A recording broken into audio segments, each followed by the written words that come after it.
Hello and welcome guys. So in today's video we are going to continue work on the project BMW X5 250. So the main thing I want to show in this video is there has been issues when I was building up the frame. There was an issue like I did not check the axle, the sprocket is very big.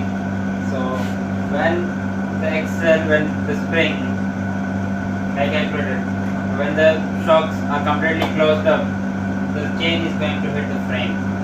So this is what the issue is coming up. So now again from the beginning I have to start the frame from the beginning. Like the main frame which I built it over here, like bent it up and made a U. So I need to cancel up that and figure out something else.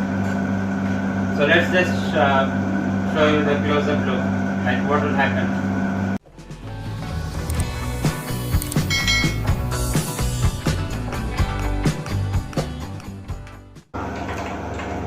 Alright guys, so what I was saying is when the spring is completely closed up, you can see it's at the same level, almost the same level. Like my estimated calculation of the spring, the shock, it's going to come somewhat over here. So almost straight. So almost straight means the chain will hit this point. So this is what the issue is. My counter shaft is going to come right here, right over here. So it's going to hit over here. So that's what I need to cancel this up and figure out something else to make it a little bit higher over here so that the chain won't hit this pipe. So let's just cut up and start from the beginning.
Alright guys, so now what I'm thinking to add up the same thing, the same pipe over here, so that I can get this engine mounted, this frame.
guys, so finally we are done with the main chassis.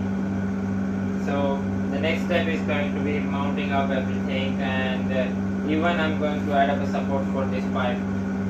I need to add up a pipe over here, or I cannot add up over here. I have to move it inside because of the frame. It's the door. It's a little bit thicker in size, so I need to go inside and mount up a separate pipe. So on that pipe, all the things are going to come. So the next step is going to be strengthen up the frame. I cannot leave it on a single pipe, so I have to strengthen up the frame and even figure out how I'm going to install the seat and how much height I have to go. So with that, I will finish up the rear end, almost finish up the rear end, and move on to the front, the arms. So in next video, let's see what's going to happen. Those who are new in my channel, don't forget to hit the subscribe button and turn on the notification so that you will get my video every time I upload it. And thank you guys for watching and have a great day.